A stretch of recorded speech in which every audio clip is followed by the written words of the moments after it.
Hello, everybody. It's Chandler Klebs here, and I'm with my friend Poffo Ortiz, who is finally able to join me. It was a little too early for him when I tried to contact him earlier. He wasn't ready yet. But yeah, we have been trying to set up a hangout for some time. We have a lot of stuff to discuss, and it's been a really long time since our last hangout, I think. So, Poffo, you wanted to discuss about the myths that we're trying to break down. Like, for example, the idea that humans have to drink milk, like because people are taught this. And it's funny you mentioned this because a long time ago I came across this weird video on YouTube. It was these two girls, like, well, there was this 8-year-old girl who was still breastfeeding from her mother. Her mother was still breastfeeding her when she was 8 years old, and so there's all these comments, you know how that is, and everyone's like, oh, this is disgusting, these kids shouldn't be breastfeeding at their age. And I'm like, people, that's the funny thing is when you understand that humans are breastfeeding off of another species up into adulthood, but then that girl, for drinking her mother's milk at 8 years old, she's the weird perverted one. Like, what's up Yeah, with this? yeah. It literally just comes down to what is socially acceptable and what is considered taboo and strange and unusual. It is absolutely like ridiculously strange and unusual that we're still drinking breast milk on into adulthood, and especially the fact that we're drinking the breast milk of another species of a bovine animal. And you've seen those social experiments where they're like giving people they're saying that it's dog milk, and then in the end it's really cow's milk, but they're just trying to say it's a brand new milk and it's free range and it's organic and it's fresh and certified non-GMO, and people are like, yeah, it tastes really good, it's creamier, it's richer. And then they show a picture and it's like a dog with the teats, and the puppies are milk, they're being nursed, and the people are like, they spit it out, and they're all freaked out and everything. And it's like, why? It's like, okay, so show a picture of a cow, and then people are like, oh yeah, that's okay, because that's what's socially accepted. That's our culture, is that we drink cow's milk, and that's just the norm. But like, none of it is normal. It's not even normal for us to drink milk on into our teens and adulthood. That makes absolutely no sense. It's Yeah. destroying the environment. It's destroying our bodies. Like, dairy, getting calcium from dairy is the absolute worst source. It literally leaches the calcium from our bones. We urinate most of it out anyway, and it's got all kinds of like it's terrible Yeah. side effects because of the antibiotics and the hormones, the growth hormones, and the Yeah. estrogen. Guys are worried about soy, right? They think they're going to grow breasts because of too much soy. There is no higher concentration of animal estrogen, and especially the reproductive estrogen, than is found in dairy. Is found in milk products. That's the highest concentration of estrogen that can lead to abnormal abnormal growth and just different, like a an imbalance in our chemicals, our hormones, because they're pumped full of chemicals and hormones. They're grown at a abnormally quick and fast rate, and they have these giant udders and stuff, and it's all just for the output for the milk industry, for the dairy industry. Yeah. So everything is just backwards. But I would love to sort of deconstruct and explore and get to the root cause and the heart of that, of why people are so indoctrinated and ignorant when it comes to this stuff. I mean, I know why, but I want to find a more expedient route when it comes to speaking to the public, because I was just dealing with this last night and having to construct and dismantle and give explanations and rebuttals to all the justifications and excuses and logical fallacies and all of the ridiculous sort of evasion tactics that people throw at us. And I was just dealing with it 10-15 minutes ago with Peter in that discussion. So Yeah. Yeah, I and don't know. it's interesting because there's so many layers to this. I mean, there's so much to discuss because there's the different reasons that people are still consuming these animal products, but a huge portion is just the fact that they believe that they need it. They think they need dairy for calcium when it's really, it leaches calcium from them. They think that they only get protein from meat, and that's what my mom believed. She believed that, and it's like I heard that too. But here's what frustrates me. And you know me, you've known me for a while, Poffo. What frustrates me is that my mind was so obsessed trying to believe the correct doctrines of Christianity so I didn't go to hell, that I didn't have any brain left to consider the whole eating of animals and what that was doing to them. Religious indoctrination can be a huge distraction and definitely shuts down critical thinking, because you become really self-absorbed. It's a very self-centered mindset, because you're constantly thinking about, am I good enough? Am I pure enough? Is God angry with me? Am I doing the right things? Am I following the Bible as I should? Am I a good Christian? And you're overburdened with all of these abstract, nonsensical, fallacious concepts of supernatural world, of spirituality, of, is the devil tempting me? Is that the devil's voice in my head? So yeah, it's a distraction. It gives us a very warped view of what is right and what is wrong.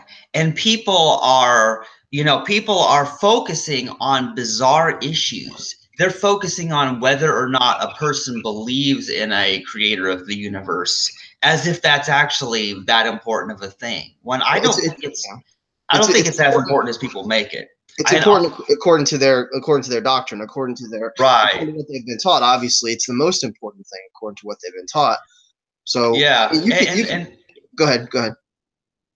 Yeah, well, I had a few more things I wanted to say. See, people, they focus on these certain issues, and for example, the homosexuality issue, it has been a big deal only because there's religious indoctrination that it's an abomination and God hates it. Mm-hmm. But what's funny about that is I used to believe that, like when I was a Christian, and I thought, oh yeah, I guess people shouldn't be gay. God doesn't like that. So I went from being that way to being like, well, then why does God create gay people if he doesn't like them being gay? Well, they circumnavigate that because they say that no one's born gay. It's a choice, it's a lifestyle choice. That's how they get around that. And it's free will. They believe in free will and all that. Yeah. And you can see how I got into the whole free will debate, because this whole matter of choice thing that people do, it's my personal choice, and I'm like, I've come to hate the word choice just because it's always an excuse for some evil someone's doing. It seems like that's it. It's true. I've never thought of that. It always comes down to personal choice. And someone, I don't know if it was George Martin, he made a post about it. George Martin is the regional organizer for the Anonymous to the Voiceless in the UK. And he was saying, you can use the personal choice argument to justify anything. Like, it's my personal choice to rape someone. It's my personal choice to steal. It's my personal choice to lie, to betray someone, to do any sort of violence or unethical behavior. That is a personal choice. So saying that something is a personal choice has no bearing whatsoever on whether that activity or thought or action is good or evil. So it means nothing.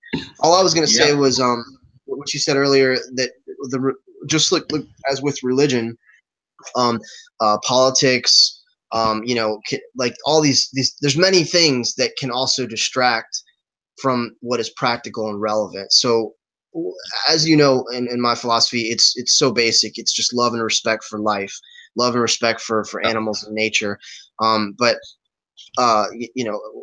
it's like, I'm trying to say, patriotism, cultural significance, these associations people have with things that help validate them, or even your hobbies, your personal interests, your sports, entertainment, your career, your job. All of these things actually detract and detour us from what is really important, which is ethics, which is how we treat one another, how we treat other living organisms. That's the most important thing. That's all that matters. And going all the way back to the original point, this is cultural indoctrination, and we're just literally dealing with brainwashing and people who have been lied to all their lives, and they're not seeing, what's really significant and important, and that's how we treat our bodies, how we treat each other, how we treat the earth. That's it. So they can use religion as justification. They can use the myths and whatever. I mean, that's almost more of a reflex. They do it instinctively because they've been ingrained and indoctrinated to think, you know, cow's milk, dairy equals calcium, meat equals protein, and even the stigma that surrounds vegans, that vegans are unstable, they're emotional, they're snowflakes, they're hippies, they're anemic, they're sickly, they're all these different things that go along with it, because it's whatever people hear. Whatever you hear over and over becomes just part of your sort of the dialogue, the story that you tell yourself in your mind. So we're having to deal with that, with just programmed responses is basically it. We're not talking to individuals who are like examining the issue critically and thinking for themselves. We're talking to the defense mechanisms, the programmed sort of concepts that are just already there floating in their minds, because most people actually don't even think about this stuff. And so when it does, My mom just came home and she's calling for me. Keep talking while I. All right, sure. Well, hopefully we can continue the podcast. But I guess what I'm saying is, like, we've got to find a way to actually speak to people and meet them where they're at, instead of just having to come up with all these rebuttals and deal with the defense mechanisms and stuff. Like, if we could actually speak to people, connect with their own core values, and with who they are, with what the beliefs that they already have about compassion and empathy and goodness and decency and respect, then we can just help them connect the dots and say, well, if you love and respect cats and dogs and horses and dolphins and whales, and you're so concerned with the trophy hunters and things like that, why aren't you concerned with this other species, say turkeys, for example, say chickens, for example, or pigs or cows who are horribly abused? How's it going? Yeah, my mom made me bring in the stuff from the trunk. She had her friend take her shopping, so that's nice. That means I won't have to do it, but that mean I had to run out in the cold in my socks and my t-shirt and shorts. Is it pretty cold where you are right now? It's raining it here, is. of course. Yeah, it's freezing, man. It's so freezing in this place. So yeah, but yeah. So I missed what you said there, but hopefully it was our audience get it. Plus, I can always listen later. Yeah. I mean, in brief summary, I was just saying that we're not actually talking to people. We're talking to all their reactions, their defense mechanisms. We're talking to the the preconditioned, programmed responses. And if we can just get past that, and because it tends to distract us as we're doing outreach or online activism and discussion and debate, we take the bait and we get reeled in, and we end up just exhausting ourselves, spending all this time and energy when really that person doesn't really think that way. That's just what they're programmed to say. That's just the only thing that they know about. If you don't know very much about a subject, right? Just pick any subject, physics or astronomy, biology, whatever. And someone starts talking about things in relation to that subject. You're going to just respond based on what you've heard, just on the few examples of information or wisdom, what you think is wisdom that you've heard from others along the way. That's the problem. Is mainstream culture is not educated. They're just going off of what they've heard of hearsay, of myths, cultural myths, and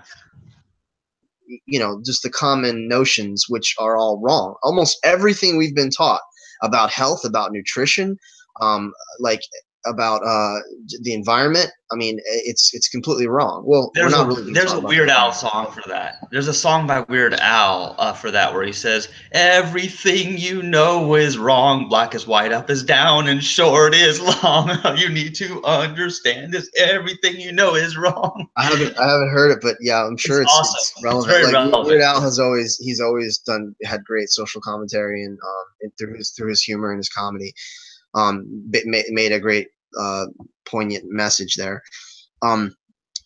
See, what do I wish we could just kind of crack open people's heads and look inside their minds and see where, what they're drawing from. I mean, in a way we can, if we can psychoanalyze and understand human psychology. But see what they're drawing their responses from, their information from, and just educate them, just re-educate them, because we've been educated, but we've been educated wrong. Everything that we've been taught, is false, is incorrect. So if we can just help them understand that they've been lied to, they've been duped, they've been misled, and break down that misinformation, and present them with new, compelling, factual information. Obviously, it's based on evidence, and credible data and statistics and stuff.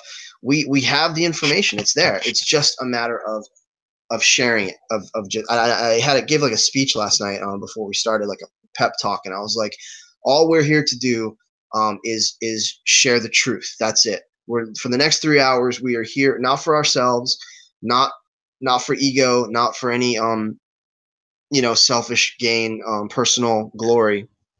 We're literally here for the animals, and all we're doing right now is telling people the truth.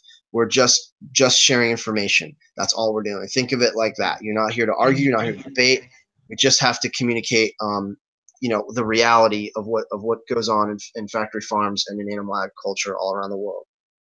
Go ahead. Yeah, and see, here's the thing: is there's so many wonderful individuals and organizations that are explaining all this information, and there's the animal rights activist groups that you can talk about what's done to the animals and that sort of thing. But then there's the people who focus on the health, which is also true, though not as important to me personally.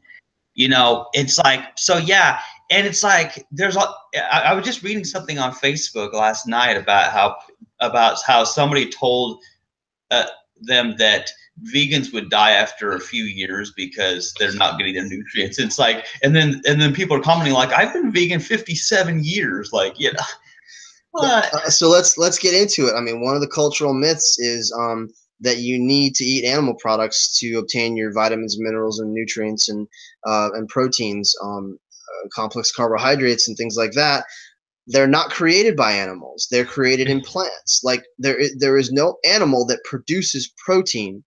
They literally, it's their body recycling the protein that they're consuming from the vegetation that they're eating. The herbivores are eating the grains and whatever, the seeds, the alfalfa, the hay, the corn, the plant matter, and that gets converted in their body into protein, which fuels their muscles, and it's the same for us. So why would you want to filter the vitamins and nutrients and minerals through a tortured animal's body that's also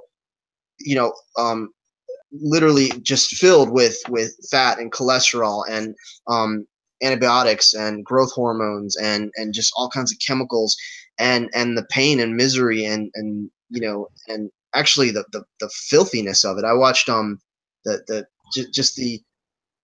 the horrid conditions that these animals are living in. I watched Paul McCartney's Glass Walls video. It's a famous sort of short documentary. Yeah, I've seen that.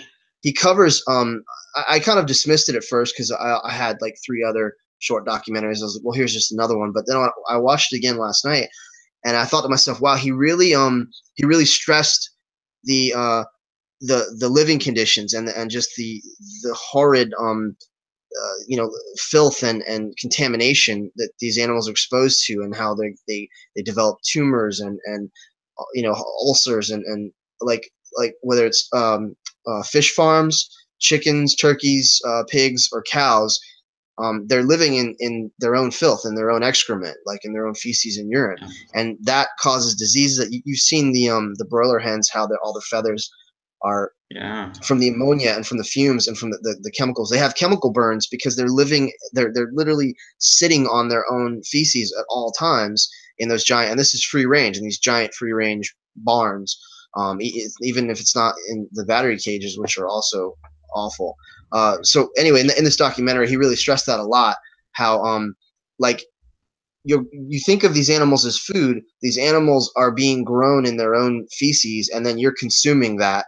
this can't be good for us, you know, and the consequences are obvious.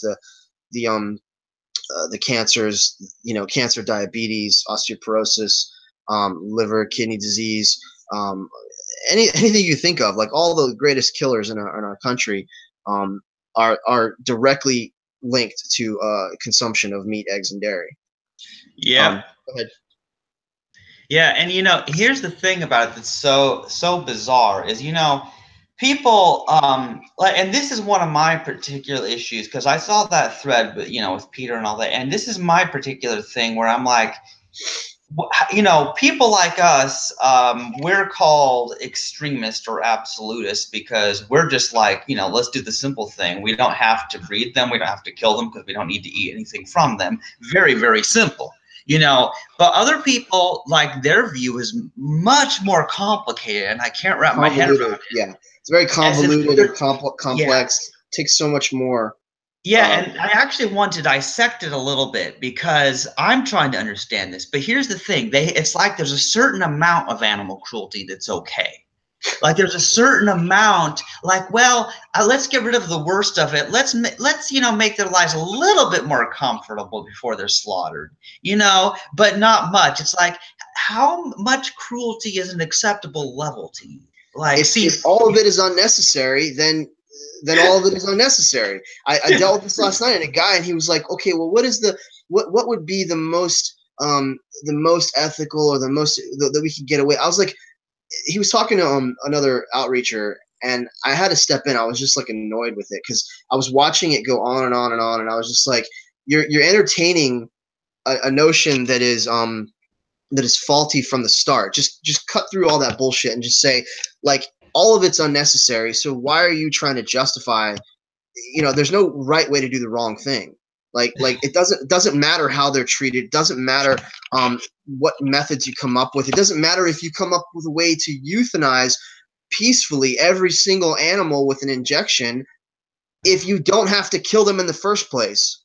Okay, and killing someone, taking someone's life, is the greatest harm you can cause. It's the greatest offense to completely take someone's life, right? Because there's no going back. It's irreversible. Then why are we doing it? Why are we doing it in the first place? This is okay. Here it is. It's because they already assume in their minds that it's necessary. It's because they already have it stuck in their head. Well, we have to do this, so let's try to find the most ethical, most humane way to do it. Let's circumnavigate that and let them know from the beginning we don't have to do this. It's not natural. It's not normal. It's not necessary. If we can get that in their heads, then the rest is. It's kind of like the synthetic meat thing. Like, people have the idea that they have to eat meat, so then they want to grow it in a lab. And I'm like, wait a minute, you don't need to eat it, which is why the synthetic meat is a stupid solution. Remember Jamie? This is Jamie's go-to thing. He was like all about it. He was like, well, it's okay because in a few years we're going to have synthetic meat. And I was like, we don't need synthetic meat to give us protein and nutrients, and you know, we have plants. We have the entire plant kingdom, 70,000 edible plants on Earth, and you want to relegate your diet to just a few farm animals, thinking, you know, it's just tradition, and it's just conditioning, man. I'm gonna keep saying that over and over. We are dealing with a culture that has been brainwashed. We've all been brainwashed. We're no better. Yeah. We're not above anybody. We were duped as well, you know, until we learned. Well, and here's something that's interesting. Now, Jamie, I'm so proud of that guy. He's going vegan. That's his New Year's resolution. Mm-hmm. And see, his thing in one of his emails that he sent to me, because he sends me, man, like 10 emails a day at least, you know. But one of the things, you know, is that, see, he's going vegan, but he knows that other people aren't going to. And so that's why the synthetic meat is a good thing. And I see his position. I understand this, the idea that people who will go vegan will, but then let's also provide other things that will slightly reduce the harm while people still are carnists. And I'm not against it, but it's just I think what it is I think it's kind of like, I think this might have been what Temple Grandin was thinking. I think, I don't know for sure, but it's a lack of vision. It's a lack of imagination because they yeah. can't envision a vegan world. They can't envision everyone going plant-based. So it's a form of compromise, and it's saying, well, since they're gonna do it anyway. It's an appeal to futility, is what it is, which is another logical fallacy. It's like saying it's the whole world's never gonna go vegan, so let's at least do what we can for those people who are never gonna be converted. Let's try and placate them. But I'm double-minded about the lab-grown meat because, of course, it's minimizing suffering. You're only using like one or two animals, and you're taking the stem cells from them or whatever. You're still using animals, but they're not being harmed. They're not being killed. You're growing the meat. It's definitely better for the environment, okay?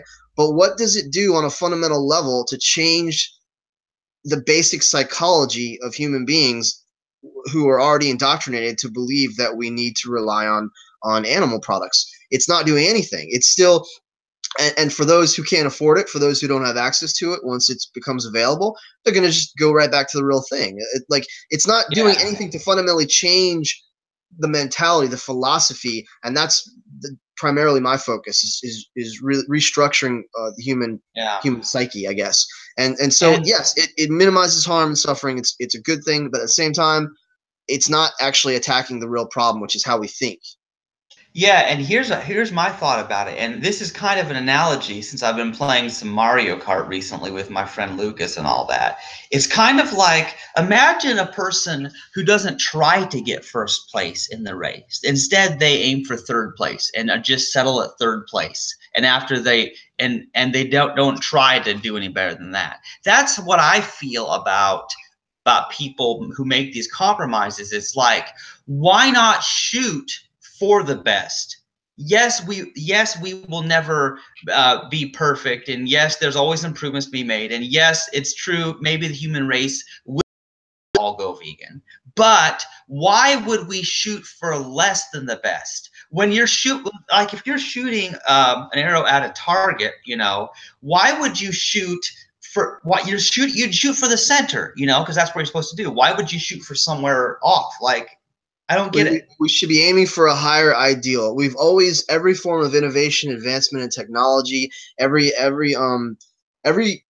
bit of progress we've ever made as a species has come because someone had the courage and the imagination and the hope to dream and believe that we could do better.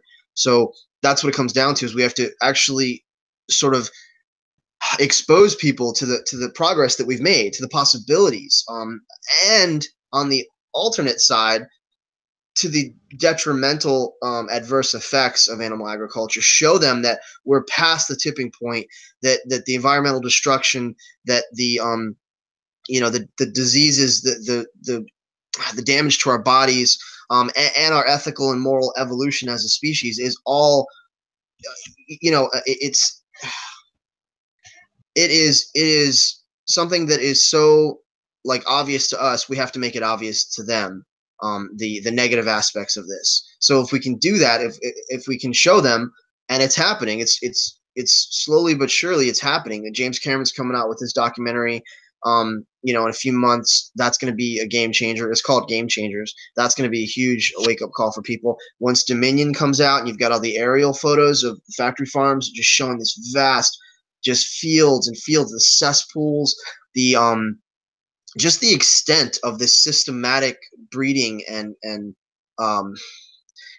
destruction of life and all the environmental consequences. Once the general public, becomes aware of this stuff, it's like the 12th monkey syndrome. Once someone somewhere else is able to do something, somehow we are able to imagine that we can break those prior limitations, that we can move beyond those restrictions, those boundaries, and that's all it is. So it's I don't have hope in humanity. I never did. Yeah. I have hope in individual humans and in nature itself, as she pushes and pulls us to evolve and progress morally and ethically. And so we are moving in that on a trajectory toward a higher consciousness. It's just so slow going, and we're right in the middle. We're actually on the precipice. We're on the cusp of this of veganism as a revolution, as a universal movement. So we may not see it in our lifetime, but we're actually forerunners. Yeah, here's an interesting thought. Now, see, here's the thing is a lot of people don't get me because, well, of course, like you, I have no faith in humanity. That's why, I'm anti-natalist and I just don't think anybody should be reproducing, that. And here's the thing is that it's not because I'm anti-life necessarily. But it's just that there's no way to have. If there was a way for me to have people like you and Jamie and the other vegans, other great people, the most compassionate, ethical people I know. If there was a way to have you guys just live forever in harmony and yeah, I mean, if there was a way to do I feel that. flattered. I think there's a compliment there somewhere. Oh yeah, there is, and I'll say this: there's a lot of other people that I don't do podcasts with me with who will not be named, but because I found discussing things with them too frustrating. But I still like them. I still a lot of them they care about a lot of things. Some people have gone vegan as a result of the podcast I used to do, and I'm glad of that, even though it was too frustrating for me to continue. And so those are people that I would hypothetically grant eternal life to if I could. Not that it's within my power, but the principle of the thing is I'm totally fine with those humans who have already become the best people ever. With them or those who are focused on it, those who are right. who care about self progression or Yeah, it's just the betterment of their character. I want to qualify one thing I said though. It's not humanity. I said I have no faith in humanity. I'm saying it's not that I have no faith in the human race, because it sounds like I contradict myself, because then I say there's great people, there's individuals that come out of the human race. I'm saying I have no faith in human societies. I'm talking about human societies and the human structure, the structures that we've built, the governments that we've created, the cultures that exist. I have no faith in culture or society. So it's much more biological and intrinsic is where I place my stock, and it's in the awareness that comes from the laws of cause and effect, of experiencing the consequences of our actions, and that, as you know, is created by omnia, by the universe, has instilled that in reality. So that's what I have faith in, that eventually, all species will unite, will come together, will live altruistically, symbiotically. That is my hope and my faith, I guess. But I don't necessarily think that it might be humans. It might be another species. We might kill ourselves. We might destroy the planet. We might die out, a natural disaster. Anything could happen. I just believe in the trajectory, if that makes sense. I totally understand what you mean. Like, because I've often said I have no faith in humanity. And of course, what I mean is humanity as a whole and the way they live in their societies. It's not that I think that all humans are completely evil, just most of them, just 95% of them, There's we have to clarify that, because people think as anti-natalists that we hate children, that we hate humanity. I mean, I hate the actions of people. I generally dislike people because of their actions, and that's it. So we just and here's the thing about it is it's very ironic, Poffo. See, here's the deal: is I love babies, I love children, I absolutely do. But the reason I don't want them to exist in the first place is because they will be taught by their parents and by society to become the monsters that most of the other adults do. And it's just because I like. Yeah. You don't want children to, you don't want humans to breed, because you care about humans. You care about the experience that what they're going to undergo, what they're going to endure. Kids getting bullied, kids getting picked on, kids getting abused, neglected, living in squalor, in dysfunctional home life, situations like that. You actually care more about their experience, their suffering, than those who are like, oh, I just want to make a baby and it'll bring us together. It'll make the world better. And I just want to love and nurture and care for something. It's like, well, that's a biological imperative. I mean, we can overcome that. I mean, I might want to rape a girl, but I'm not going to do it. I have to keep myself in check. Same thing. Keep yourself in check. Yeah, exactly. And see, that's the thing is the discussions about whether or not people have children are almost all the times framed in terms of what pleasure it causes to the parents or not. There's no consideration for what those children are going to suffer or what they're going to do to others. They'll You tell know? themselves they're thinking about their kids, but really it's always for selfish reasons. Yeah. There is no unselfish reason to procreate and reproduce.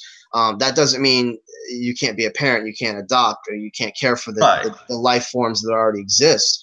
But to bring more life into this world makes no sense. We're on a sinking ship. It makes no sense to start a family on a ship that's burning and is sinking right now. We need to Yeah, like let me tell you about the patch it up. mouse. I got to tell you about the mouse. Okay, The so I was mouse. working at Hy-Vee, bringing in the carts, and outside the store there was this mouse. And you know what? It was below zero out there, and that poor mouse, it must be so cold. And it was running around, looking lost and confused. And it's like, man, I wish I could take in that mouse, give it let it be warm, feed the mouse. It would be my, it'd be kind of like a pet just to do that. I'd love because I don't want the mouse to be out in the cold, and of course I couldn't do that. The mouse ran away while I was still working, of course. But like that's the thing is our attitude should be where we want to improve the quality of the lives that are already here, whether they be a human or a mouse or a cow, whatever the case may be. And of course, we can't do it for all of them. There's too many, but it's sort of like the starfish story that people often Mhm. reference. You Yeah, know, to that one, it makes a difference, and yeah. so we're all about respecting life, but we can explain why we're not about just procreating like people do. Your mouse story reminded me of my mouse story when I was working in a restaurant, Harpoon Larry's in Virginia Beach, and I don't even know if this is going to depress you or what it means. I'm sure I can kind of tie it into something inspirational if I tried. It's really sad. It's sad to even remember. I'm a dishwasher, right? And I'm just doing my job and doing whatever, and I'm in the kitchen and uh they mentioned something to me, or they're I hear the guys like the cooks talking about something. They're kind of laughing about it and whatever, and then one guy's all like grossed out. Anyway, come to find out, I go over there when I'm on break, and in the corner, behind the shelves on the ground is a piece of the sticky trap, the glue trap, and there is a mouse, okay, that has been trapped, and it's completely stuck, and it's like it can't move, it's immobilized, and it's pulling, and it's like it's all twisted up, and I look, and there's blood everywhere because it was pregnant, and as it got trapped on the glue paper, the glue trap, it gave birth, and so all these little baby mice are all stuck in the glue as well, and they're all twisted, and their legs are like from trying to pull away, they just look like it was a nightmare. It was horrible, and there's no hope. I mean, you can't do anything. Those glue traps are just deadly, and they're horrifically cruel. So the guys are all laughing about it and stuff, and I had to go back um, off, my break, and I was just like, no, I got to do something about this. I can't just let them like suffer and go through this. It's excruciating, and it was just horrible for me to see it. Um, and I did the only thing that I could do. I took it outside, and I had a bucket of water I filled with water, and I just submerged the whole trap, and I put like a brick over top of it, and I just drowned them. And that always stayed with me. That experience of kind of the apathy and the callous lack of compassion of my coworkers, and what I did, because what I did is one of the one and only excuse for ever taking a life is out of mercy, to give an animal, a human, whatever, a merciful death, to try to you know save them from suffering, is to euthanize them, a mercy killing essentially. And I always remember that, and I always tell people, I'm like, get a humane trap, do something else. You poison mice, and then cats and other animals, birds will eat the mice, and it passes into their system, and you'll kill like natural. Um, the natural life cycle there is getting disrupted, or these horrible traps. I mean, that slam down the spring activated. It's just terrible. So I'll always remember that, and just that that image in my mind of all those babies just all twisted up and stuck to that glue. It was horrible. I mean, humanity created that Yeah. glue, that evil is created by our lack of compassion, by our selfishness. Um, now I'm thinking about the Middle Ages and like medieval torture devices that were created to extract confession. Human beings are the worst species on this planet. That's not even an argument. Like it's the truth. We have caused Yep. more violence and suffering and harm than any animal that has ever existed has ever caused, because we know better, because we have the capacity, for ethical behavior, because we have moral agency, and we can make better decisions, and we don't have to kill and torture and whatever to survive. So that's what makes it wrong for us. It's not wrong when animals eat other animals because they don't know any better, and it's they're doing what they do for the sake of survival. We do everything we do for selfish reasons, Yep. for entertainment, for um, you know for pride, for selfish, gratifications, for palate pleasure, and there's no justification for any of it. So I've never Yeah. understood hunters. I've never understood, mouse traps. I've never understood the idea of even poisoning ants and things like that. There's ways that you can, and beehives that are in your house. There's ways you can take the animals out, without harming them. I mean, we are the ones who are imposing on them. They were here long before us, and we've encroached in every natural, habitat and environment. We're the marauders, we're the oppressors, we're the pirates, we're the Yeah. the slave owners. Like we are the ones who are causing the harm. So that doesn't mean I hate myself, but I'm saying this predilection for intellectual progress, for the capacity we have to create technologies and these Yeah. advances, And you know what's interesting, and works this is against us.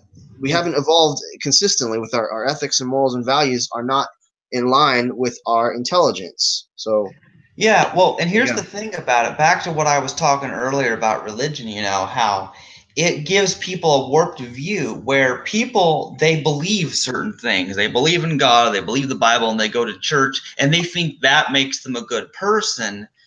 Therefore, it's like, but they're not considering their actions. It's almost like their actions and what they're doing don't even matter. And that's what I find the most bizarre thing, is that your actions have nothing to do with whether or not you're a good person, or whether or not you go to heaven or hell, or whatever bullshit you believe. And it's like, the belief is held up. It's just believing just the right thing, saying the Lord's Prayer, believing in the gospel, believing Jesus died for your sins. Somehow that takes precedence over right and wrong behavior. And even the fabled Jesus, in his messages and stuff, he was saying, he was going against that. He was saying religion that's pure is to look after orphans and widows and stuff like that. That's in the book of James. But there's some good there stuff is, in Matthew. what's that?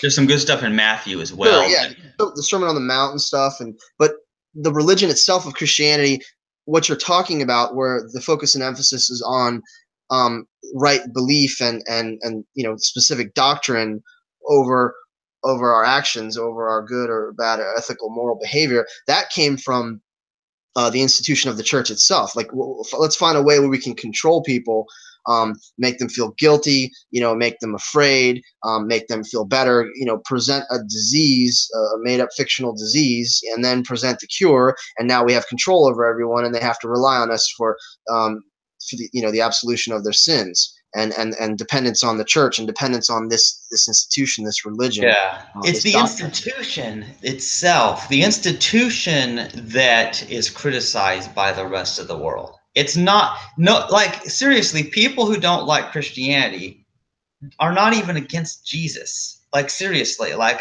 I've never complained about Jesus.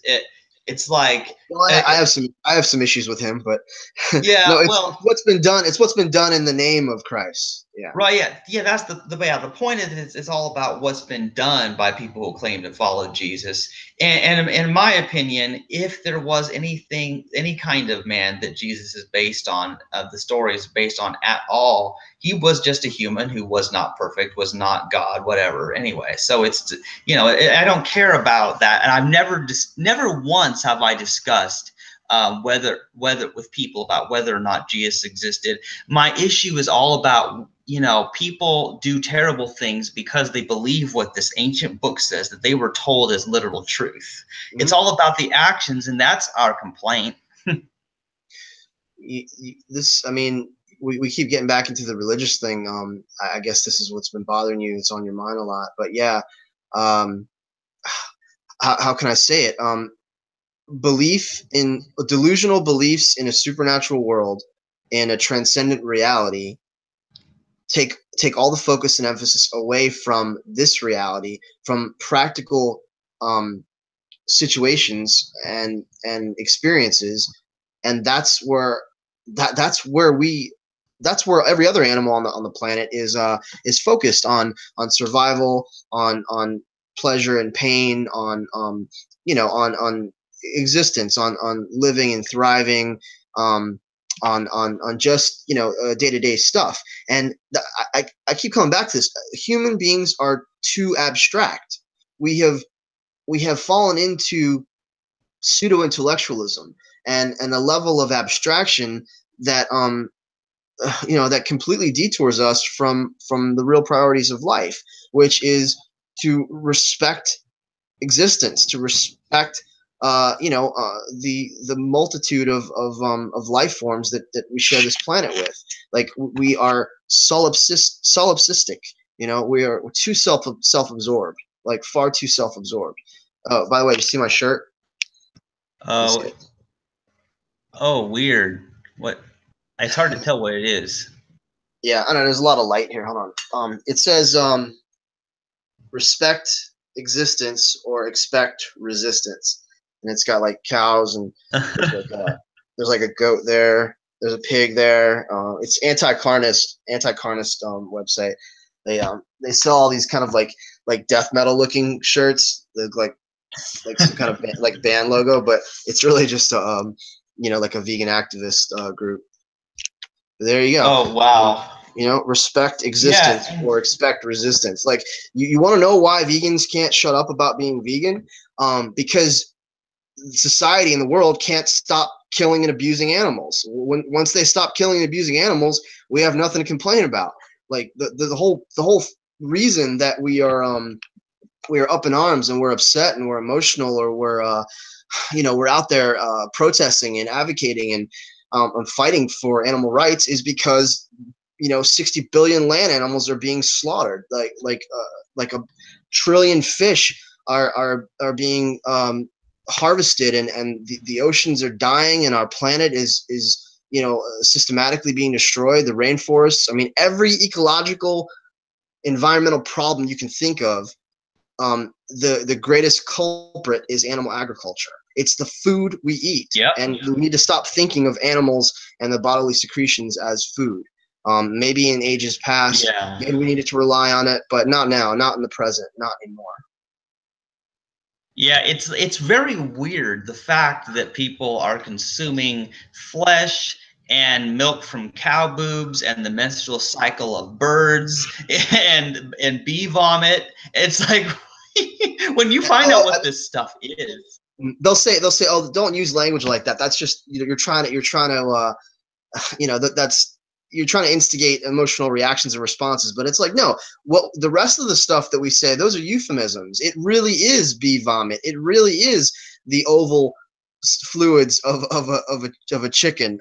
It really is the mammary secretions of a bovine animal. Like, what you call it is just the name that society has come to call it, and it also depends on how it's prepared. Roast and bacon and that's and sausage. But it really is just dead animals, dead animal parts. And here's a thought about it, Poffo. Why is it so often that meat is covered over with breading over it, so you can't even see what it is? Ever wonder that? Yeah, the further we get from from what the product actually is, the easier it is to accept it, to ingest it, to normalize it. Like it's this packaged processed thing that looks nothing like what it was in its original form. Like nobody sits there with, I mean, some people, there's that tradition of like this medieval tradition of having the whole pig. And even that, I grew up watching it in cartoons, and the apples in the mouth, you know, it's on the table, it's the centerpiece, or it's on the spick, what's it called? They're rotating it over hot coals. Like you see the whole pig, and that has been normalized, and it's like, oh yeah, it's a pig, it's a feast. But put a dog there in its place, put a human in its place, and people are horrified. Put another animal that we love and care for, you know, in that same position, and all of a sudden we realize how wrong it is. I do this often. There's a meme that says, you know, a different culture, same evil, and it's a dog with a skewer going through it and a pig with a skewer going through it, and they're both being roasted over a fire. And it's like, what's the difference? What's the difference to that animal? It still went through horrific pain and suffering. You know, you're still unnecessarily consuming, you know, violence and death. And what's the difference? It's just tradition. Well, that's what pigs are for. Well, that's what we have told ourselves, and we have like co-opted and appropriated this species for that purpose. And that's what goes on in culture. But who ever decided that that was the right thing to do? As it was with slavery, the oppression of women, you know, the forced labor for children, as it was with, you know, ridicule and persecution of homosexuals. Every single one of these violations in human rights, it's the same thing. It's the next stage is you know, doing away with animal exploitation, animal use. It's not just how they're treated. It's not just that we give them a good life in the pasture and then we quickly slit their throat. It's the fact that like we're doing it at all. It's the fact that we're using them to begin with. We should not be using other creatures, other animals for our own selfish purposes. That's what makes it wrong. Not just the processing. Good. And see, there's two things going on here, and psychologically, I get this. See, on one hand, like we all have subjective views of different species as being more important to us, and I admitted that in my last video. Like some animals I just plain like more than others, and why, and there's a reason, but you know, there's some actual logical reasons to some of it too.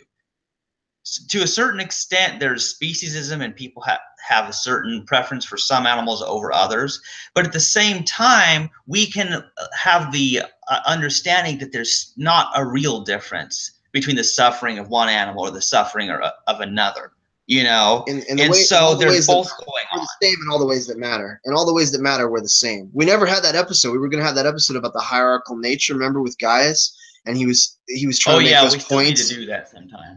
Yeah, that's really important. That of course we make distinctions.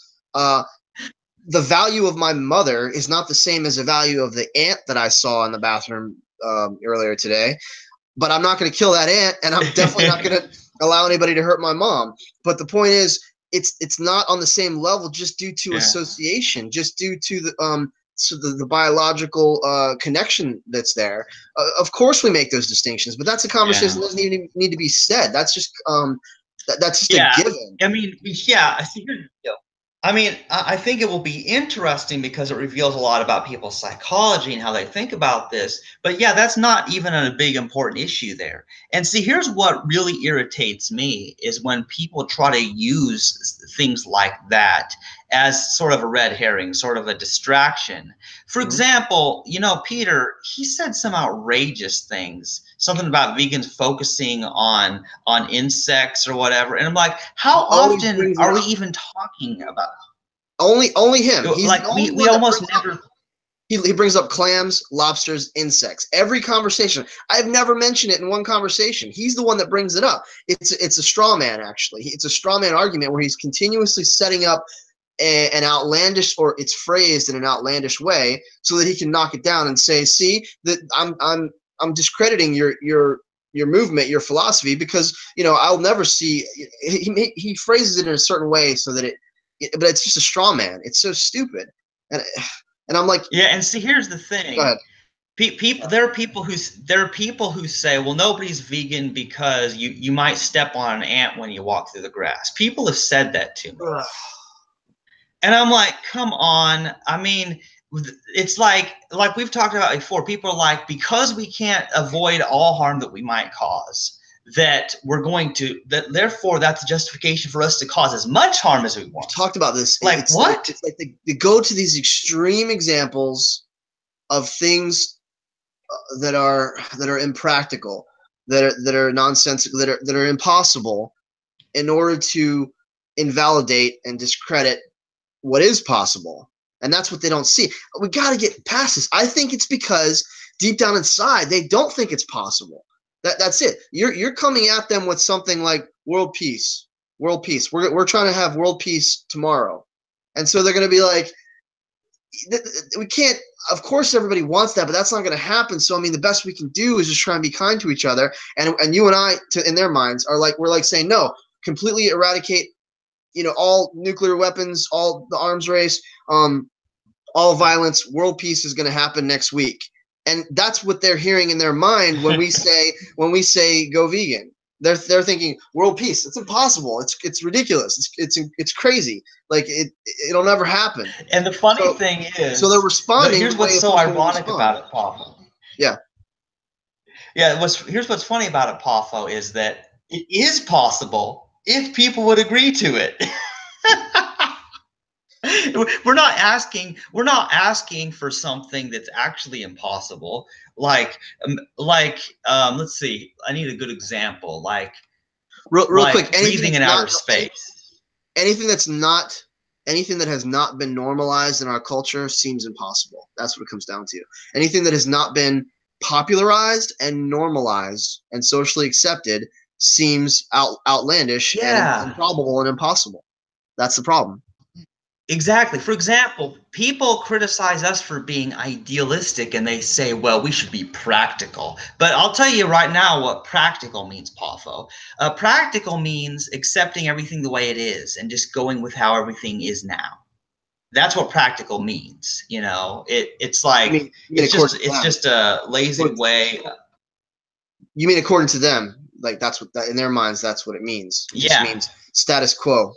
Yeah, that's what the way they use it indicates to me that's what it means. And so, like for example, a long time ago, when people were trying to get the black people to not be slaves anymore, people probably would have called them idealists and said it wasn't practical to free the slaves. Absolutely. They fought for it. They said this is the slave owners. They're gonna be out of work. It's gonna destroy the economy. The whole country's gonna collapse. They said all the same excuses because it had been so normalized and they had become so dependent on it. And they made arguments that they cared about the slaves. Where would they go? They wouldn't be able to function. They wouldn't be able to exist and provide for themselves. Just like we say, if we let all the animals go, they're going to live a horrible life. They're going to get eaten by predators anyway. Oh man. Yeah. Now I need to use the restroom, but you probably want to continue this hangout a little bit longer, don't you? So maybe I should go to the restroom and come back, or yeah, go ahead. Maybe I'll ramble on a little bit while you're going. and you can entertain our audience. Sure. Man, I am just I'm flabbergasted. It's so frustrating, and it's so incessant. The same excuses, the same justifications over and over and over and over. It's like they're all reading from the same playbook. Like they've got like a source that they go to, and it's like, what do I say about this? And somebody tells them, and they're like, okay, and they come back and they tell us the exact same thing that 15 other people before them said, the same thing. So are we in denial of the truth, or are they just brainwashed? I don't think that we're in denial of the truth, because every single argument that a meat eater, a carnist, a non-vegan, an omnivore, a behavioral omnivore would say to us, we've already dismantled, deconstructed, and exposed, just to be an excuse, a rationalization, a justification, a logical fallacy, a cognitive distortion, a defense mechanism. Every single objection to veganism falls under one of those categories. I've never heard anything new. Like for the last year and a half, I've heard the same arguments again and again and again, and they're not even arguments; they're just excuses. Just talking about the excuses and justifications and how they're all the same. Like I've not heard one single argument. One was a little bit difficult.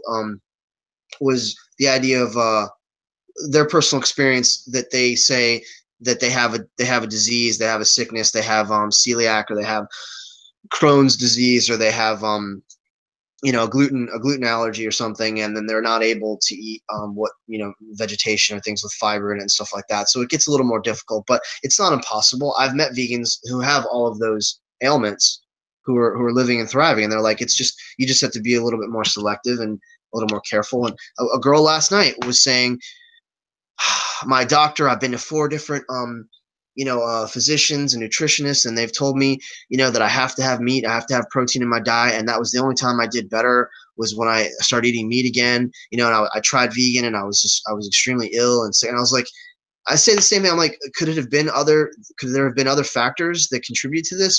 I mean, I didn't say this, but I'm like, how much of it was psychosomatic? You've been taught, you've been raised. I know a lot of, tough, manly men from the South, they associate masculinity with meat eating, with hunting and fishing and killing and eating beef and steak. It's and Arby's, we got the meat. Yeah, no wonder I went vegan. I'm not masculine.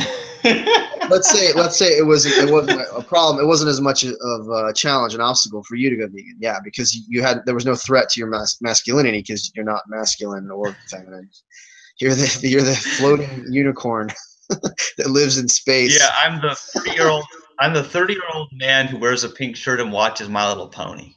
I mean, you're not harming animals, and you care about compassion and kindness, and you have empathy, and that's all I care about, man. And you're intelligent, and you're smart, and you care about things that matter. So that's how I judge a person, based on their character, not necessarily their aesthetic.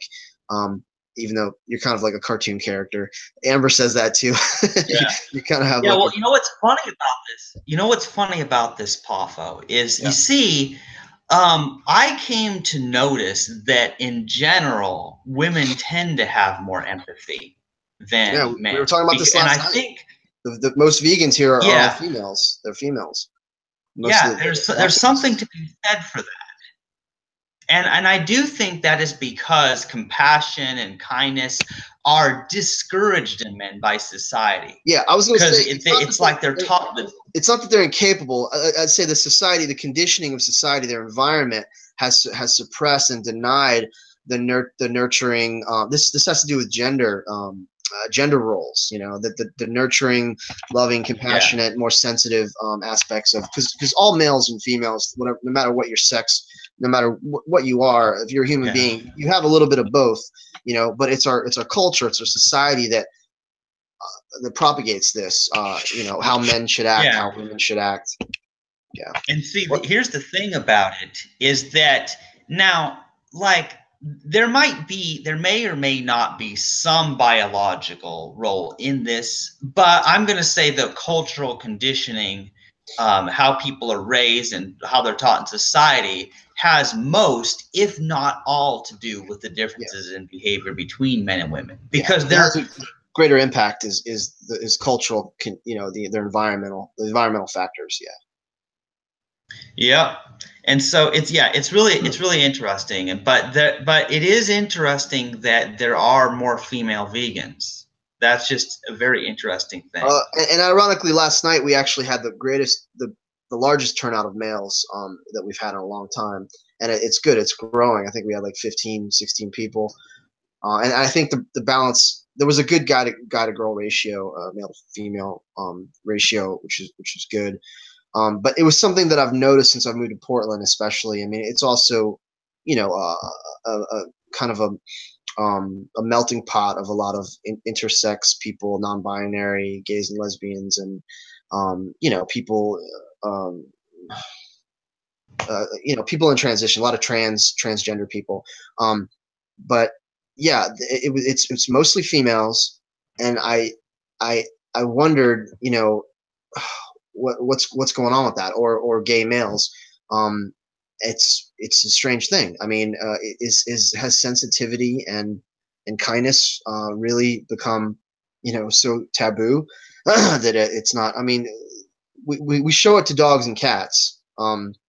Macho, manly men show it to the animals that are socially acceptable to show compassion to. This selective compassion, as I call it. Yeah. But we don't show it to those animals that we don't think about. But there's that too. That none of this, most of this, is not nefarious and intentional.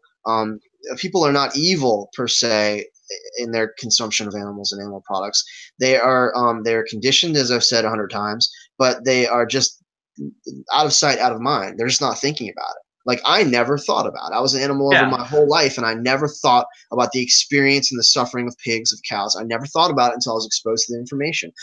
But with every bit of exposure to that information on every stage, at every level, as soon as I learned something, maybe like I went through like a week or two of sort of cognitive dissonance, and I felt bad for the piglets and stuff because I liked bacon, because I ate a lot of bacon sandwiches and things with pork in it, or whatever. But as soon as I learned, like, it changed me. I allowed it to change. I didn't deny it, because there may have been a predisposition there, because I was so focused on ethics and morality as a Christian, and so much of my life was devoted to um, um, personal self-progression and personal growth. So I may have had that predisposition that I want to, and of course, biopantheism. I mean, of course, that was leading the way. Like, I was in a position where I was establishing a philosophy, and trying to promote and encourage and educate others in a a philosophical concept that is entirely based on ethics and morality, and uh, the most accurate way of thinking, the most sort of biologically consistent way to live as a human being. So of course, so if veganism was just like a no-brainer. Like, it directly led me to veganism. Yeah, and it's very interesting, and there's many roads that lead people to veganism, and it's very interesting hearing people's story, how they came to it, because everybody's got a different story, don't they? With you it was like the biopantheism philosophy, and with me it was the whole pro-life thing. With Yeah, somebody else, it might even start out as a health thing. Um, yeah, and here's something to be said for that. Now, while of course I think it misses the main point, the main reason is for the animals. Once a person has already given up those products because they're trying to improve their health, well, then when they come across the real harms that those products are causing to the animals, because they're not consuming it, they're not going to feel guilty for it. So therefore, it's going to be easier for them to then go on to become an animal rights activist. Gaius makes this point all the time. He says that we should really promote the health aspects first, and then allow people to sort of organically, naturally, as they discover the harm and the cruelty, then they'll have more of a motivation, impetus to remain vegan. But like with AV, with Anonymous for the Voiceless, they tell us that the focus, the emphasis, should always go back to the ethical side. We should stress. I mean, we're showing the cruelty and the barbarism and the brutality, and like, we need to let that be their sort of emotional foundation, so to speak. I mean, emotional, not in a bad way. I mean, like that, we need to base this on emotion. If we don't feel any emotion, if we cut ourselves off, um, and desensitize ourselves to it, then we're not gonna act compassionately. We're not gonna behave morally. So it's very important that people have that emotional connection that has to do with the animals. And I just don't think that to to go at it from the route of the health aspect, it's not the same. I would not be a vegan if it was just for health reasons. I Yeah. wouldn't be a vegan if it was for me. I don't even think I would be a vegan. I don't even think I would be a vegan if it was just for the animals. It was biopantheism that led me to it, because it's such an all-encompassing, universal, spiritual concept. Like it had to be something greater, something more. 'Cause I've loved animals my whole life. It was probably a combination. It was probably an amalgamation of things. It was the exposure to the footage. It was my role Yeah, and as the main thing is biopan. It was all those things coming is together. we need to concentrate all of that, all of the elements that made us go vegan. That like, and if all those could be put together in some awesome package, then it's like the super ultra mega vegan movement. Like, can Well, you it is. imagine? It already is. It's just not as widely known. But you know what I'm going to say. I mean, it already exists. The last thing I want to say was health was never a factor for me. Like I never. It had nothing to do with health. But like to be fair, um, it's part of what keeps me vegan. I was at the grocery store last night. I was shopping, and I always have it in my mind I should be eating more fruits and vegetables. Like, well, no matter what I'm eating, I see the stacks and stacks of tuna. I see the death aisle. I see all the hams. Oh, I see all the leftover turkeys from the holidays. All the leftover turkeys in the freezer, and the Cornish hens, and the sausages and the meat, and all the stuff in the deli counter and whatever. And I just tell myself, and I'm just like, I'm shopping. I gotta buy some good stuff. And I'm like, there's all this, and I'm like, there's all these options. There's all for other people. There's all these different things that they have to choose from. Like, is it restrictive? Is it restrictive to try to funnel people into just eating, to limiting themselves to this? And I'm like, no, because the truth is, biologically, physiologically, we're not designed to process this stuff. This is not food. Like we are designed to eat fruits and vegetables. Fruits and vegetables, legumes, tuber vegetables, um, seeds, nuts and seeds, and dried fruit and stuff. That's food.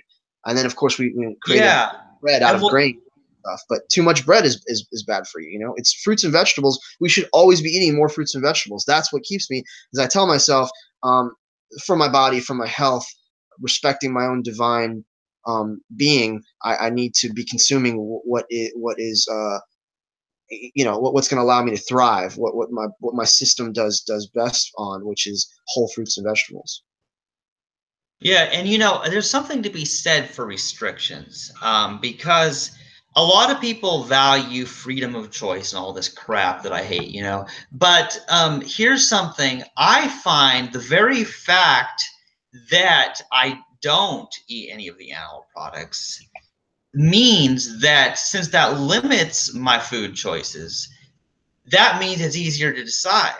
Because I don't have to worry. Let's see, am I going to eat an animal or am I going to eat a plant? It's like, oh, now it's down to, oh, which of these plants am I going to eat? It's restricted, and I have to think less. It takes less mental energy. So I love that. I've talked about this a lot, that actually going vegan is so much easier in some ways, because as a little kid growing up, you're like, they tell eat all your vegetables, make sure you get enough vegetables on your plate and whatever. I don't have to think about it anymore, because everything I'm eating is vegetables. Like I don't have to like literally going to the grocery store. It is easier because I just go to the produce section. I go to the produce section. I get everything I need, all my staple stuff there: corn, rice, potatoes, fruits, vegetables, whatever. And then I go and I get like bread, and I get maybe some pasta sauce, like a few things, some juice, and that's it. Like it's so much easier. It takes less time, and you put less thought into it, honestly. Like, and when I Yeah. eat, it's so much easier. I just eat all the sides, all the vegetable sides that I used to eat with a meal. I'll just eat more of those sides, and I just put it all together. Sometimes I do the meat alternatives, I'll have mono meals where I'll just eat a bunch of fruit. I'll just eat watermelon. I'll just eat a bunch of bananas, a bunch of oranges. I'll Yeah. mix a bunch of grapes and whatever, papaya. I'm drawing a blank. Kiwi. Like Kiwis anything. are I awesome. need to eat more cherries actually. Cherries, I guess because they're out of season, but cherries are really good. But cherries, strawberries, bananas, oranges, apples, grapes, pears. Have Just you ever eaten a grapefruit? yeah. Oh yeah, I grew up eating grapefruit. Like ruby red grapefruit. I used to cut them in half and then cut out the little sections and scoop them out. Put a little like sugar on top. Um, I Yeah. don't really care for sour stuff as much anymore. So I don't eat grapefruit as much. But yeah, there's pomelos, and there's just so many. The point I Yeah. was trying to make was, yeah, it's easier because we don't have to think about it so much. We don't have to Yeah. think about the ingredients of stuff. It's much more simple. And then I just always have it in my head, whatever I'm eating, I should have more fruit. There should always just be more fruit, more fruits and vegetables. Yeah. So it's simple, and I don't think it's restrictive at all. And actually, you end up becoming more creative with the Hmm. meals and how you put it together, and you come up with ways to season and cook um, sort of like traditional meals in the same way, but using vegetable substitutes. You can make eggplant bacon. I mean, there's just so many amazing things. I would like to Yeah. even explore it further, but I'm pretty basic. I'm pretty simple in my eating. Like I just Yeah. keep it simple. And here's an interesting thing too. For example, now you may not get this, but Jamie Soden is going to love this. I'm going to compare it to Minecraft again. Okay, so remember, there's two modes in Minecraft. There's survival mode, the original, where you have to collect all your resources. Like you have to cut down your own trees if you want to build things out of wood and that sort of thing. And then there's creative mode where you have access to an unlimited supply of all the blocks in the game. But here's the thing, even though creative mode has more options, people still play in survival mode because they like the challenge. They like the feeling of working their way up and making progress and having earned, their stuff.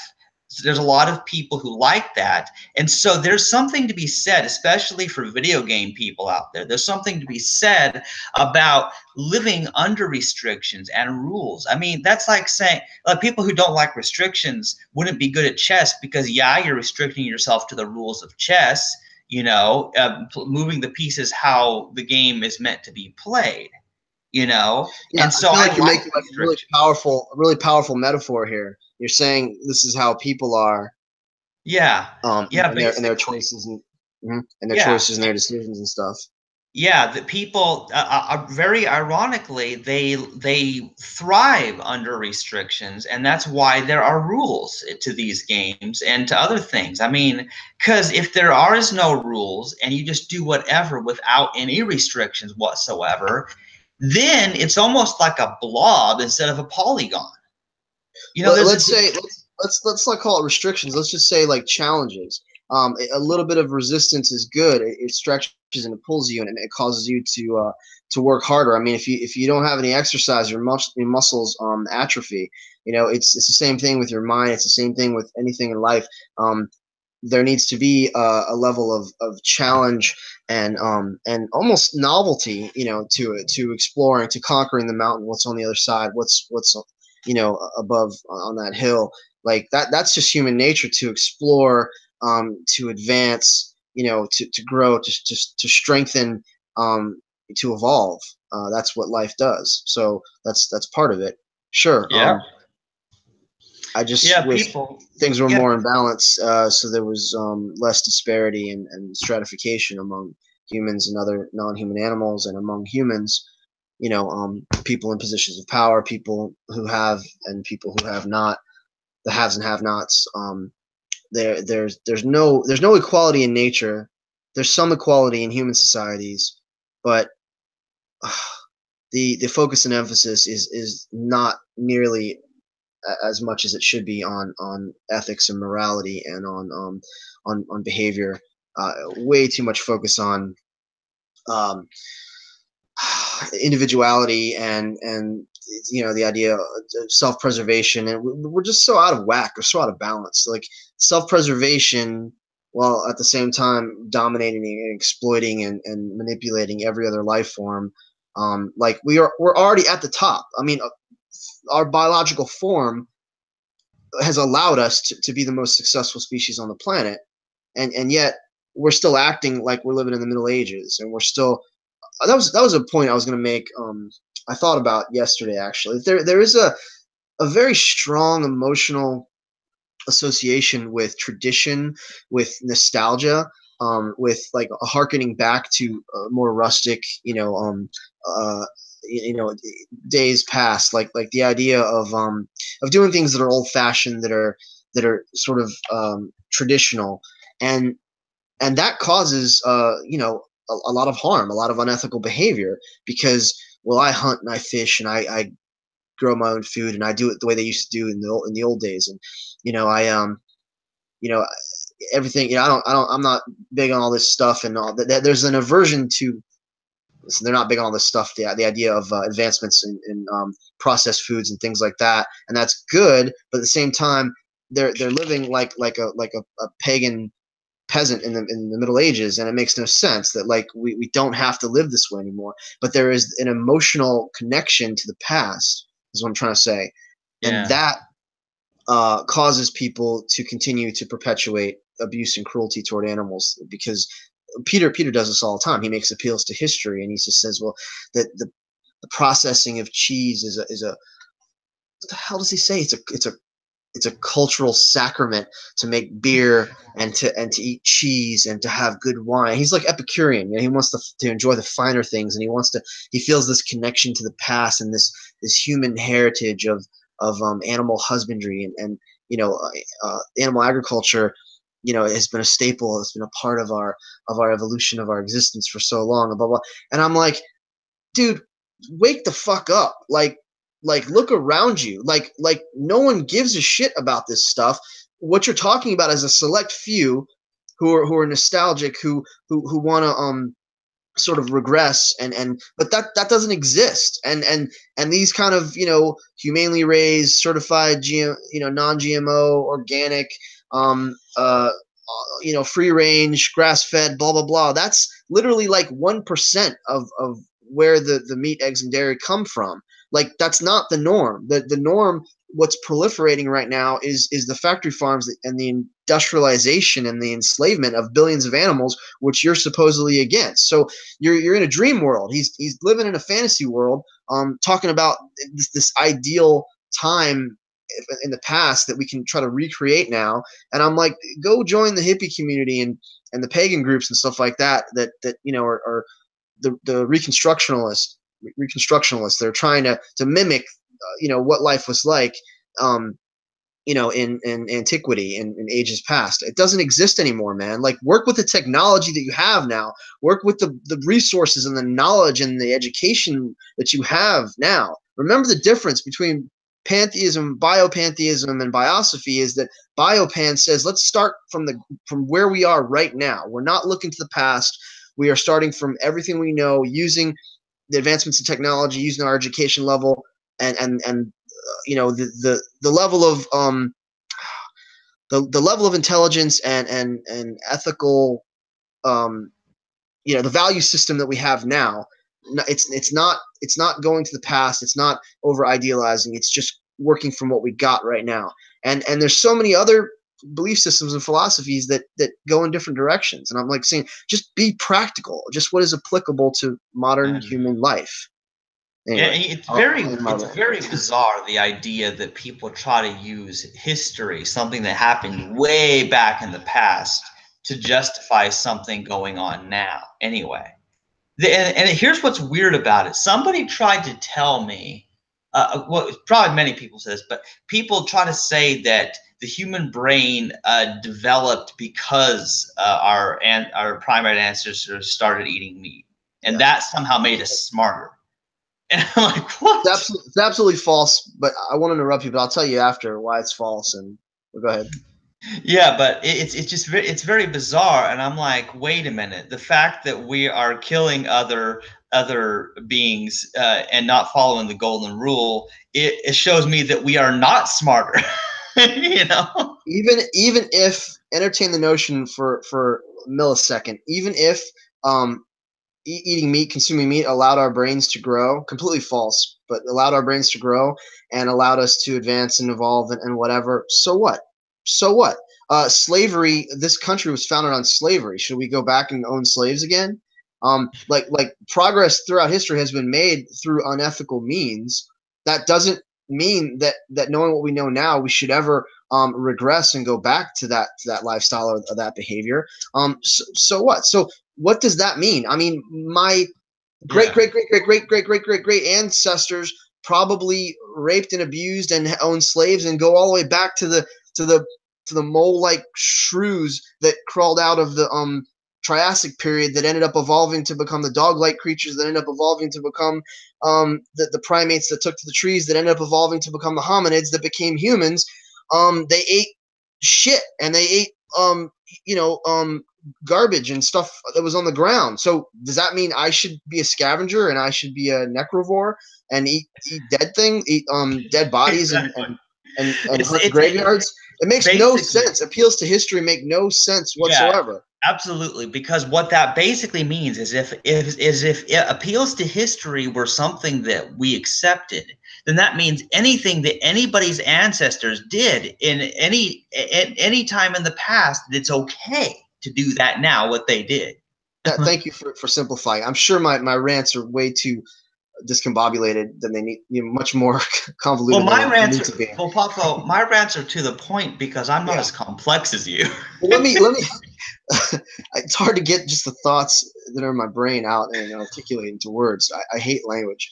Let me make the biological point here, though. Okay, it was not meat eating or protein that allowed our brains to grow. Our brains are fueled by glucose, by sugars derived from carbohydrates. Like it's only the sugars, fructose, what comes from fruit, what comes from vegetables that fuels our body. Protein is not this dramatic essential thing like most people have.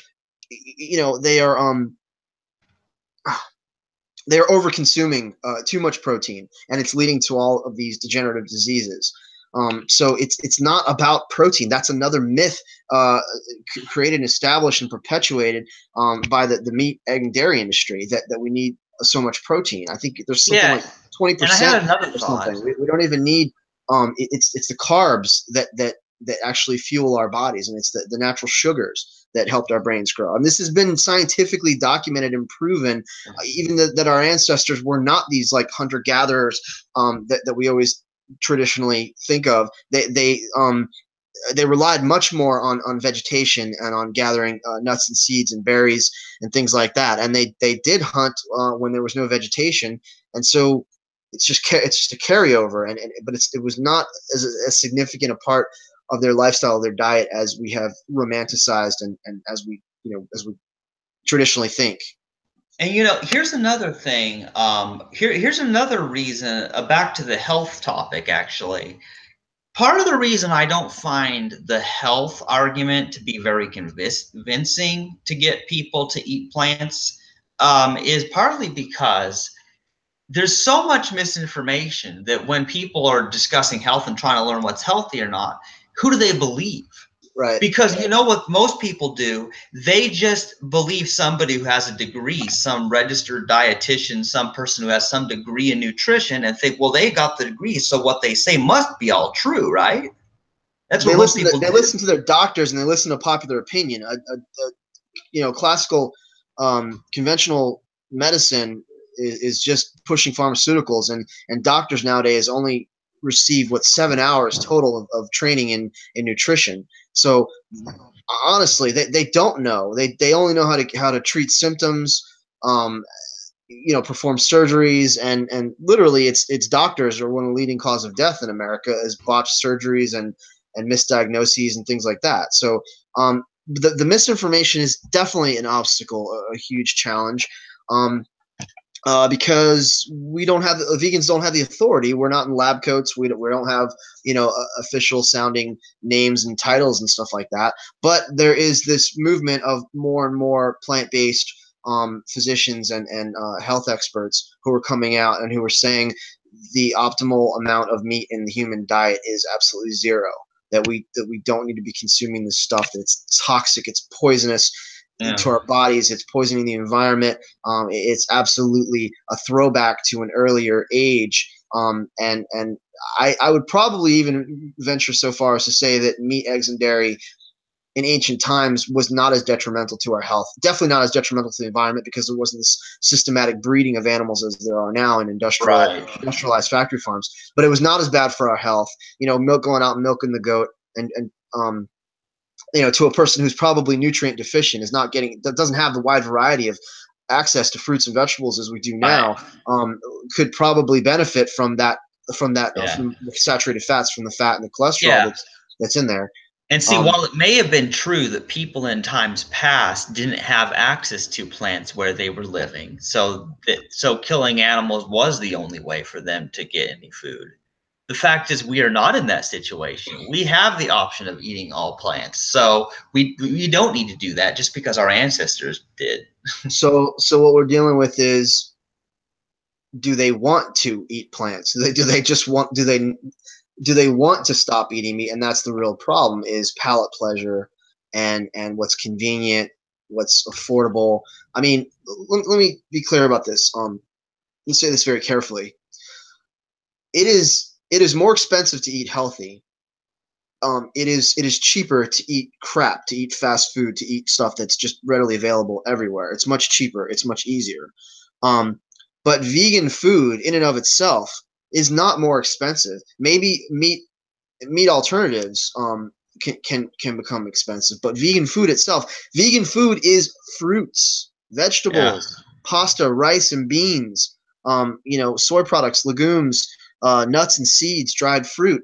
Yeah. That's Yeah. what's vegan. So that the cheapest foods on Earth, on the planet, in poor countries, studies have shown, the China study and other studies have shown that when they are consuming a plant-based diet, essentially, less meat, less animal products, they're living longer, they're thriving, they have less debilitating diseases. And then when you introduce a Western diet, their health declines and everything goes to shit, because they're Yep. they're eating all this crap that we're not really meant to eat. So I mean, anyway, the Oh cheapest foods on the yeah. planet are vegan, but of course it can be intimidating because they're talking about the alternatives. People don't have they don't even understand. They don't have a concept of what vegan is. First of all, we have to first make it clear it's no animal products, and that doesn't mean you're limited in your food choices. That Yeah. they think, well, everything has animal products in it, so what the hell am I going to eat? I mean, they'll honestly, earnestly, what?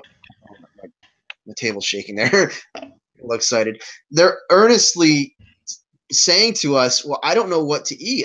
Everything has, and this is true, everything seems to have meat, milk, eggs, and dairy in it. So what the hell do we eat? So it's overwhelming at first, and then all you got to do is say, the produce department. See that Yeah. produce department that you probably avoid? See all those raw fruits and vegetables there? Yeah. See, and That's your staple diet. That's what you eat. And you take that stuff, and then you add all these seasonings and spices and sauces and all these things, and you cook them and prepare them in certain ways, and you have like a myriad of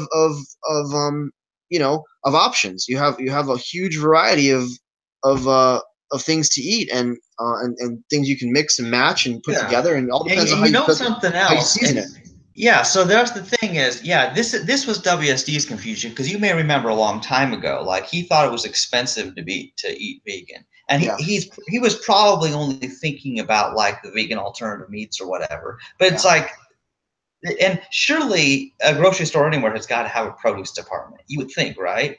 If you So live in he just civilized doesn't. society, you have access to the produce department of your grocery store. Yes. If you don't know how to cook, that's another thing. You have to learn how to cook, how to prepare things. So that may be an obstacle. That may be a challenge, more difficult for people who are used to eating a shitty Western diet of high fat, high cholesterol foods that are fried and Yeah. easy, quick to Well, pick up and in the beyond drive-through. that, a lot of people are either they either don't have time or they just really don't feel like cooking. Yeah. And the funny thing is that you can eat fruits and vegetables raw. There's all kinds of things you can eat without cooking. And it's like, nuts are like the one of the ultimate snacks. Like any Oh yeah. kind of nut Talking about is. protein, you're trying to find your protein. You eat a handful of almonds. I just bought a bunch of macadamia nuts And it last night. doesn't take very much to feel full. No, Yeah. nuts can be expensive. Sometimes you get mixed nuts or whatever. They're always better raw, not not cooked or roasted. But that's protein, straight protein, man. That's just as much protein as a steak. And So I'll tell you what's cheap is beans. Like yeah, seriously, yeah, there's so many ways. I mean, if somebody wants to cook their own beans, then yeah, you can. In fact, my mom does that quite frequently, and I'm grateful for that. But then it's also possible to buy all the different canned beans, which you yeah. know they're already prepared, they're already cooked, and they're cheap. Yeah, It, I bought a can of northern beans. I like those, the white ones, and I just put a little salt and fresh parsley on it, some sea salt and parsley. It's super good if you're low on energy. But it's like it's almost been it's been stigmatized and sort of looked down upon. It's like, oh, you're eating a can of beans, you must be poor, you know. Oh, well, you're. that's why. That is why I buy my cans of But beans. I get it. This has to do with human psychology, cultural tradition, and conditioning. That like the affluent, the rich, and the wealthy. Oh, prepare the fattened calf. Let's have the pig. Let's eat the meat. Let's have the the land of milk and honey. It was in the Jewish tradition was considered a plentiful, fruitful land of abundance. The idea of if you have animals, to kill to eat, then you're doing well. You're well off. If you don't, then you're poor. You're down and out. So it's been reversed because the rich in ages past would indulge in this stuff, and so it's been associated um with being healthy and wealthy and whatever. And it's the exact opposite. Is Yeah, and you know what's interesting so much of now? this is psychology. It's so much psychology involved. Well, you know what's interesting now? I was reading this one book. I'm probably about halfway through it or whatever. It's called The Veganist. You might have heard of this book.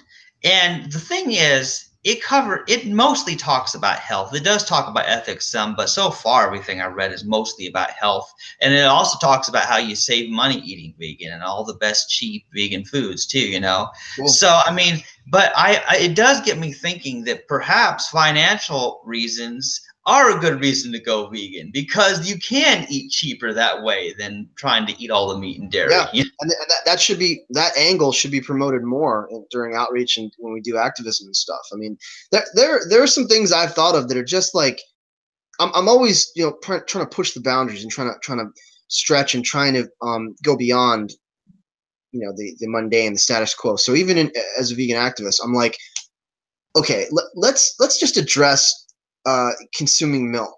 Why the hell do we think that we should still be breastfeeding on into our 20s and 30s and on throughout life? Like, why? Like, if we could just get rid of that one, a fallacious concept that we need milk for calcium, that we should be drinking anybody's milk. If it was a gallon of human milk, it seems gross, right? Like there's women. It was in the movie. It was in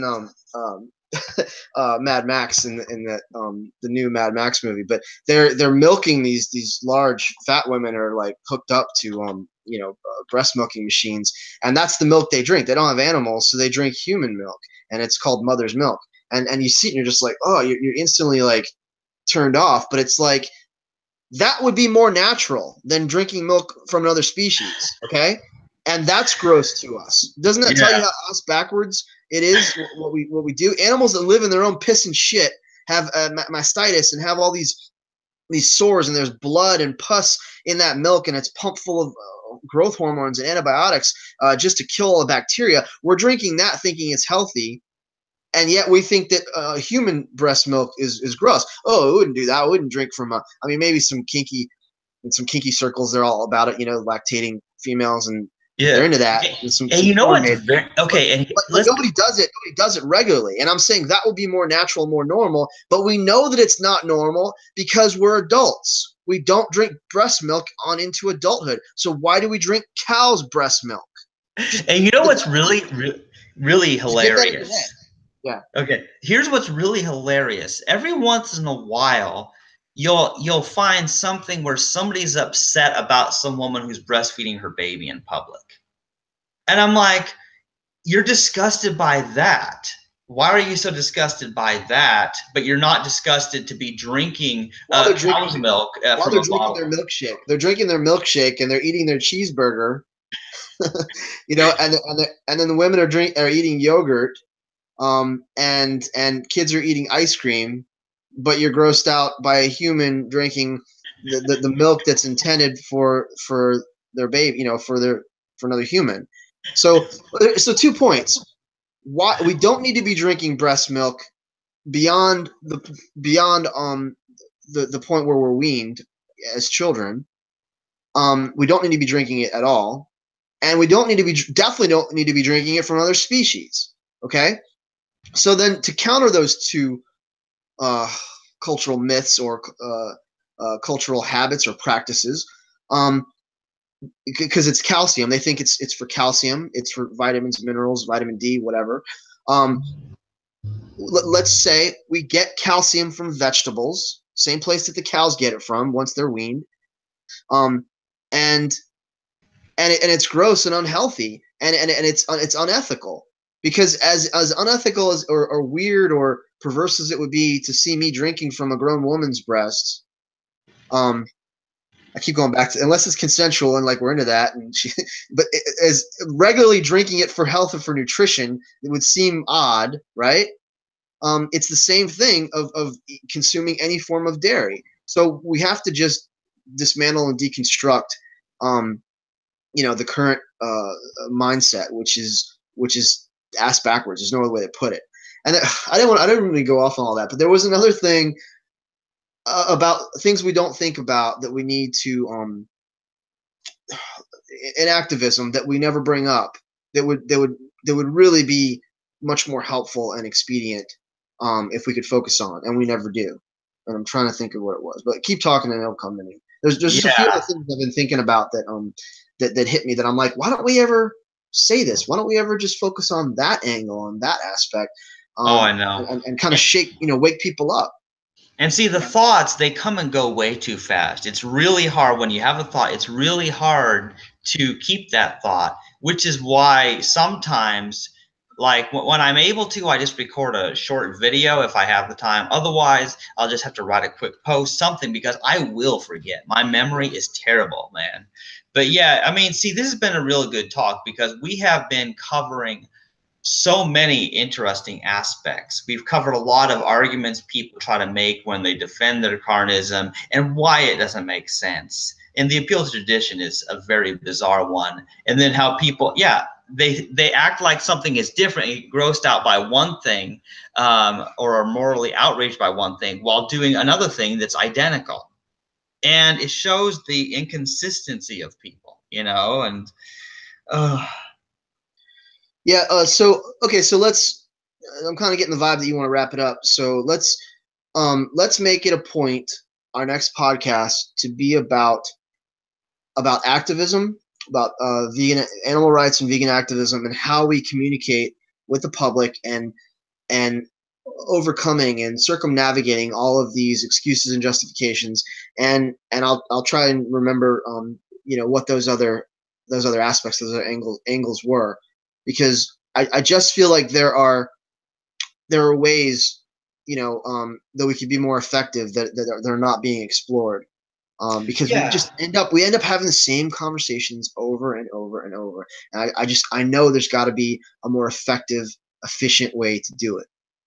Yeah, definitely. And see, here's the thing. There's the big three methods that people use to convert people to veganism. Basically, of course, is the ethics for the animals, most important to me anyway. Then there's the health aspect of it, which, while not as important, I think Gaius may be honest, I think it might be more effective for a certain group of people. And then there's the environmental aspect of people who don't care at all about the animals or their own health, but at the same time they care about the whole ecosystem as a whole, or whatever weirdness. So they don't want to contribute to climate change, which is a little bizarre, but those people are probably out there.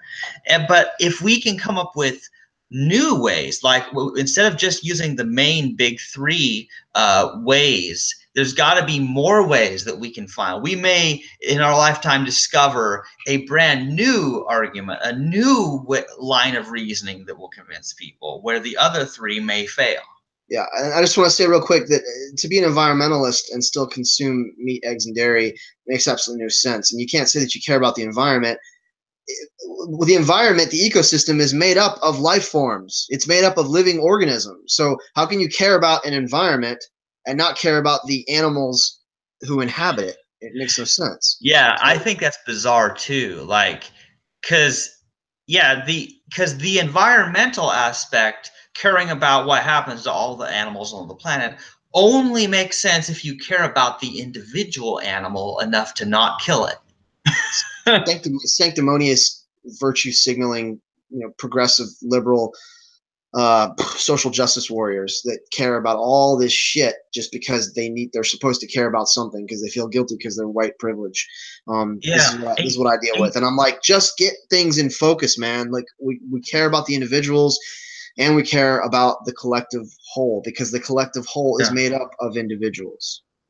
Okay, and here's another problem, like that has bothered me because I work at a grocery store and I have to give people either paper. I always have to ask them if they want paper or plastic.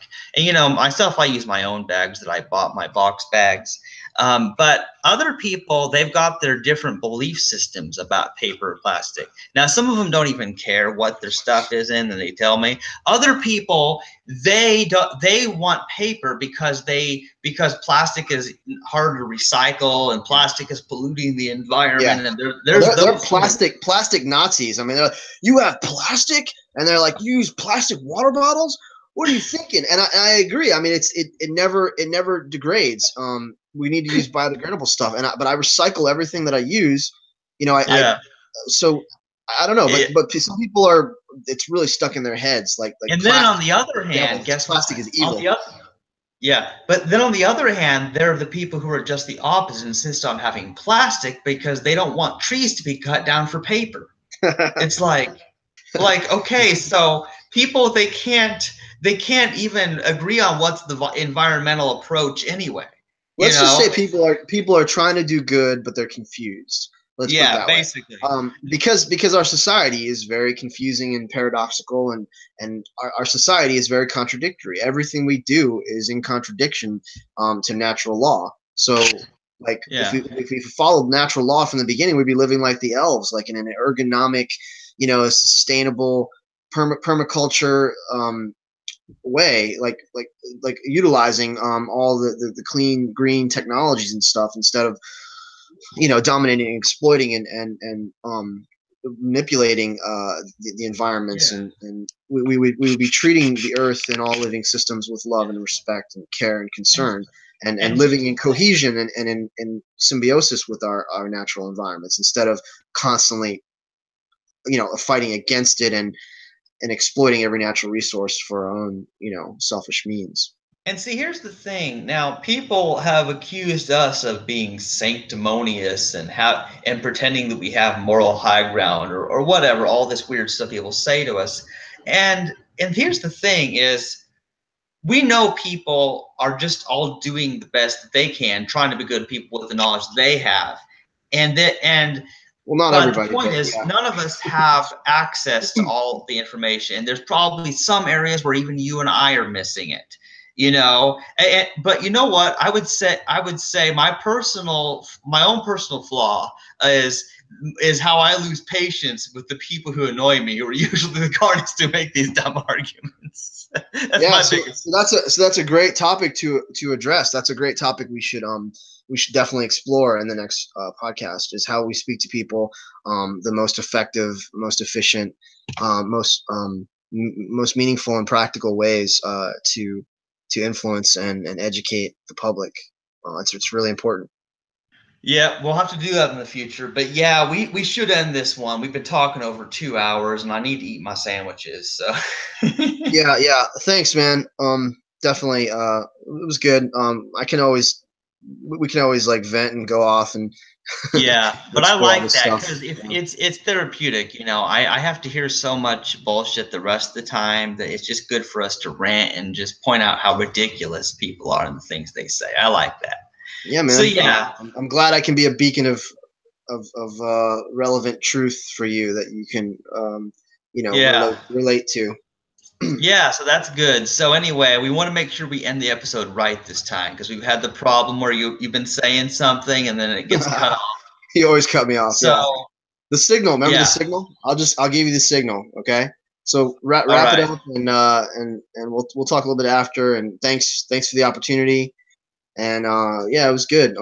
Hopefully Peter will listen, and he won't get too pissed off about it. But Okay. So thanks, yeah. Chandler.